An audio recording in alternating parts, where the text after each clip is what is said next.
Fala galera, estamos aqui diretamente da sala de coletiva de imprensa. Como vocês podem ver, estou aqui com a minha querida Letícia Marques. A gente acompanhou o jogo entre Flamengo e Fortaleza aqui no Maracanã. Derrota do Flamengo. Último gol, né?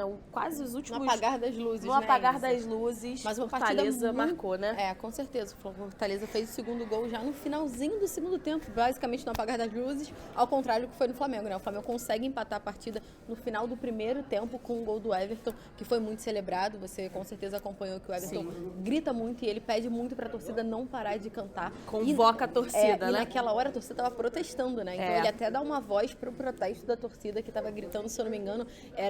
Nós queremos respeito e comprometimento. Para jogar no Mengo tem que ter disposição.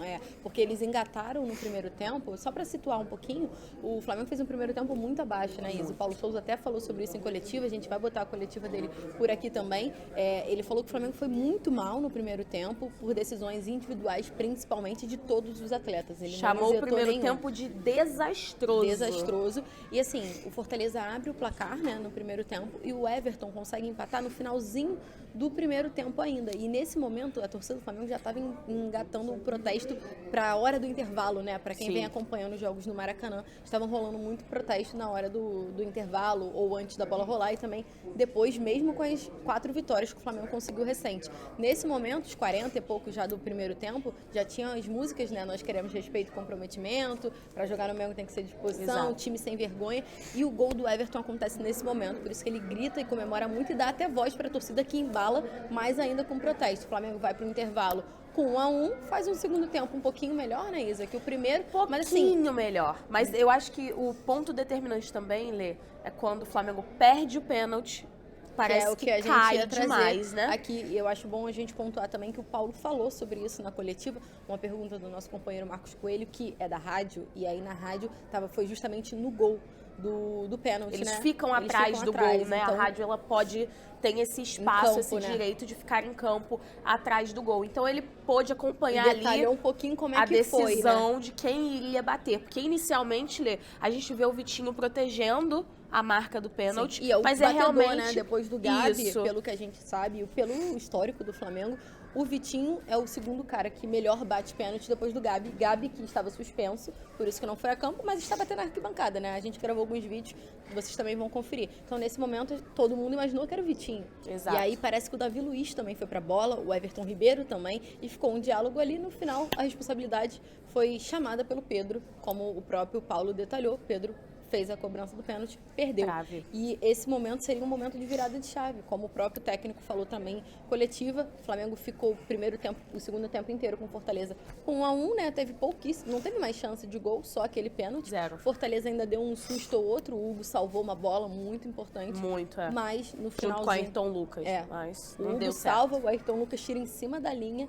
E aí, logo depois, no finalzinho do segundo tempo, como a gente falou, no apagar das luzes, Fortaleza conseguiu chegar ao gol. Logo depois, já estava nos acréscimos, desculpa. Isso. E o Flamengo perdeu a partida por 2-1, quebrou essa sequência invicta, Isa.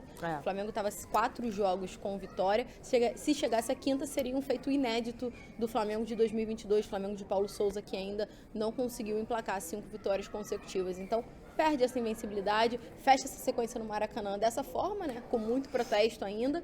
E agora embala aí quem sabe, pro Red Bull Bragantino, com muitas ausências que a gente vai trabalhar, vai falar para vocês durante a semana também. Mas vamos lembrar um pouquinho da coletiva também, Isa. Além disso, um outro detalhe importante para a gente passar aqui, nos informaram antes da coletiva de imprensa com o técnico Paulo Souza começar, que não haveria zona mista, ou seja, nenhum jogador do Flamengo pararia para falar com a imprensa. Apenas os jogadores do Fortaleza se disponibilizaram, mas numa área separada, e os jogadores do Flamengo não atenderiam a imprensa após a derrota. Então, só teve realmente as declarações do técnico Paulo Souza, só tiveram as declarações do técnico Paulo Souza. A gente só escutou o Paulo Souza porque a comunicação do Flamengo decidiu não colocar nenhum jogador à disposição. Então, agora vocês vão conferir a coletiva com o técnico do Flamengo.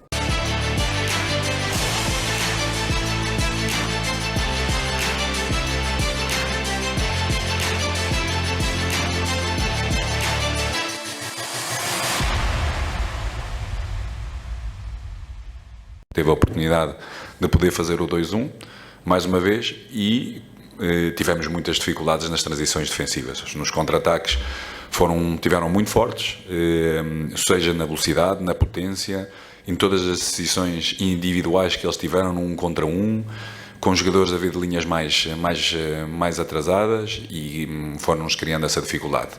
Penso que uma segunda parte melhor, mas sobretudo, tecnicamente, foi um jogo muito, mas mesmo muito abaixo daquilo que é a nossa capacidade.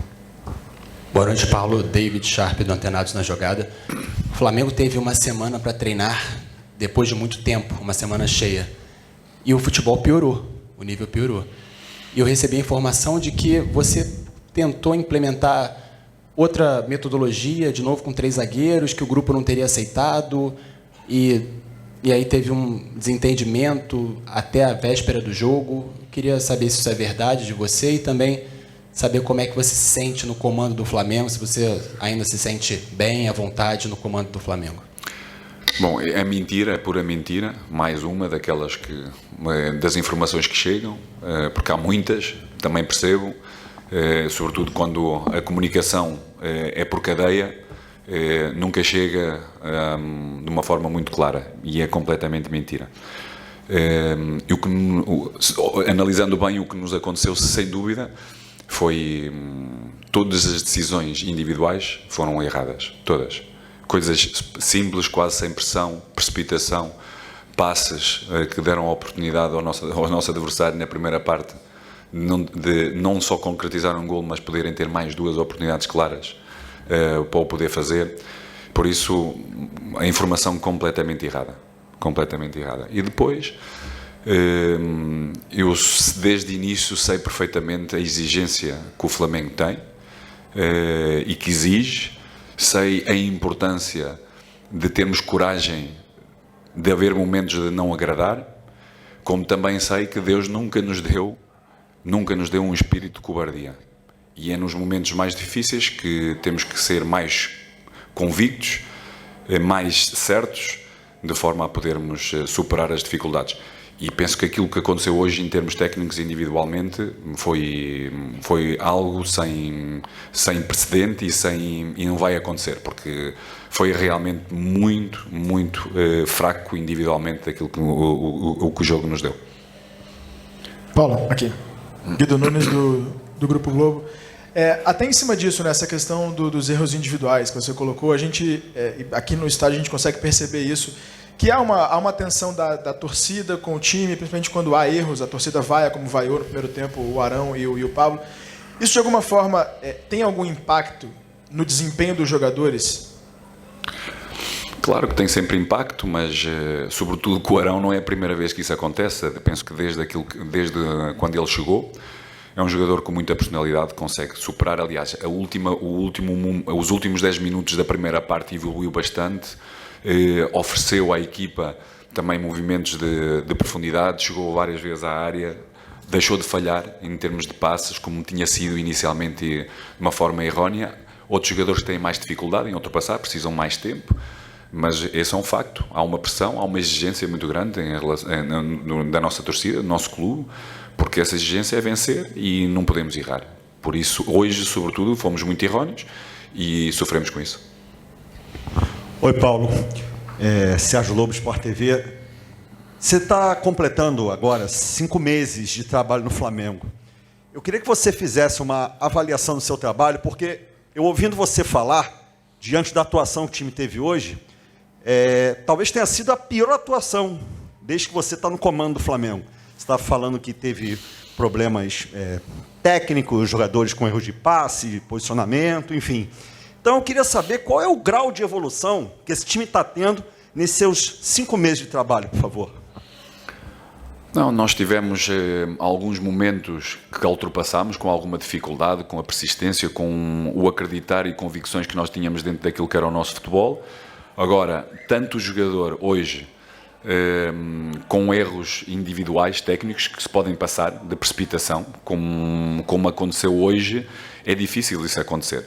Por isso, claro que quando olhamos para um jogo destes, não conseguimos avaliar uma evolução, porque ela não existe. Hoje o nosso adversário foi superior, sobretudo na primeira parte. A segunda parte nós tivemos um controle, mesmo em termos de transições defensivas, tivemos bem melhores, construímos bastante bem, faltou-nos, como repito, o último terço, porque a nosso início de construção, aquilo que nós erramos na primeira parte, que deu a oportunidade ao nosso adversário de chegar e terem 3 oportunidades e concretizar uma, acabou por isso não acontecer. Ou seja, todas as transições, com exceção do último golo, com um passe paralelo do Filipe, que também raramente, com a experiência de um jogador como ele, raramente isso possa acontecer, mas num jogo isso pode acontecer, e hoje condicionou-nos muito o resultado.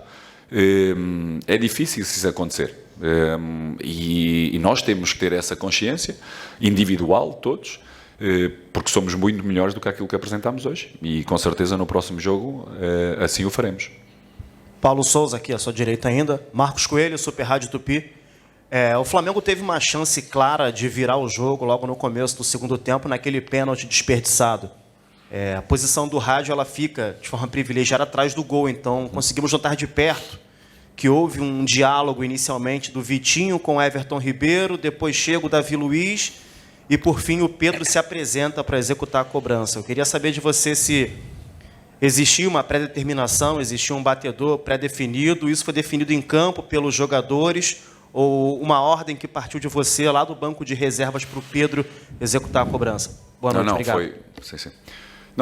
Foram eles próprios que tomaram essa decisão, não havia nenhuma pré-definição. Normalmente o nosso batedor é o Gabi, hoje não estava presente, por isso temos vários jogadores, e era importante assumi-lo, e com um avançado normalmente assume estas decisões. Infelizmente, como eu disse, aquilo que sofremos na primeira parte, o mal que tivemos na primeira parte, conseguimos fazer golo para podermos igualar, iniciámos bem uma segunda parte, com pressão, com qualidade no nosso jogo, a empurrar o nosso adversário, a trabalhar bem em termos das nossas transições defensivas, mesmo individuais, estivemos bem forte, tivemos volume, até encontramos esse mesmo penalti. Não aconteceu, poderia ter sido um momento de viragem, sim, não aconteceu. Continuámos a ser consistentes, continuámos a ter que estar atentos e a trabalhar bastante nas transições defensivas, mas, repito, no último terço criámos pouco. Temos que ser muito mais consistentes nas decisões, também elas individuais, porque precisamos delas. Não temos que criar não só como combinações, mas também individualmente. E depois, dentro da área, repito, quando nós chegamos por fora com cruzamentos, com exceção do Vitinho, temos que criar mais espaço, temos que trabalhar mais o espaço, não podemos estar tão marcados, tão estáticos. Quando jogamos no corredor central com os nossos avançados, temos que ser fortes, não podemos perder, temos capacidade para o poder fazer, esperar apoios, para podermos finalizar de fora da área, para podermos triangular após recebermos, e isso hoje não aconteceu. E os erros, depois pagam-se, e pagamos hoje. Paulo, Monique Danello, TNT Esportes, boa noite. Como você já falou aqui hoje, né, são muitas informações circulando e até por conta de algumas falhas de comunicação, algumas situações se criaram nas últimas semanas. Hoje, a gente se surpreendeu positivamente, primeiro, com os relacionados do Flamengo e o Diego Alves voltando a ser relacionado junto com o Gustavo Henrique, né, que era uma boa notícia para o torcedor. A gente viu ele entrando em campo para aquecer, mas quando veio a escalação a gente viu que ele ficaria fora do banco. Eu queria que você explicasse para a gente, por favor, se ainda passa por uma questão física, se você trouxe ele para viver o ambiente da partida, qual é a ideia para que fique claro em relação a isso? Obrigada. Não, o ambiente da partida o Diego já o conhece bem. Não foi pelo ambiente da partida, mas sim por um momento também esse de transição, onde ele teve 3 treinos com a equipa, e sentimos que, acontecendo alguma coisa ao Hugo, o Diego não nos oferecia condições para poder fazer a sua performance e ajudar-nos. Daí essa nossa decisão sobre o Mateus. Última. Paulo Souza, Flávio Vinick, do SBT. Eu conversei com os torcedores saindo agora aqui do estádio, todos ou pelo menos a grande maioria, né, revoltados com esse resultado, pedindo a sua saída. O que dá para falar para esse torcedor para tirar essa ideia, reverter essa situação sua que não está bacana no cargo? Como eu já repeti, como eu já o disse, vou repeti-lo. Nestes mesmos, primeiro, eles têm todo o direito, nós não o ganhamos hoje e têm todo o direito de se mostrarem descontentes e de criticar seja quem for, porque o torcedor quer nos ver ganhar e nós temos que o ganhar para o poder satisfazer. E como eu lhe disse, Deus não nos deu o espírito de cobardia, pelo menos comigo. E tenho muita coragem, mesmo em momentos que sei que não posso agradar, porque tenho convicções fortes. Hoje não estivemos bem, individualmente, todos nós. Amanhã vamos ter que estar bem melhores para podermos superar o nosso adversário, ganhar e satisfazer o nosso torcedor.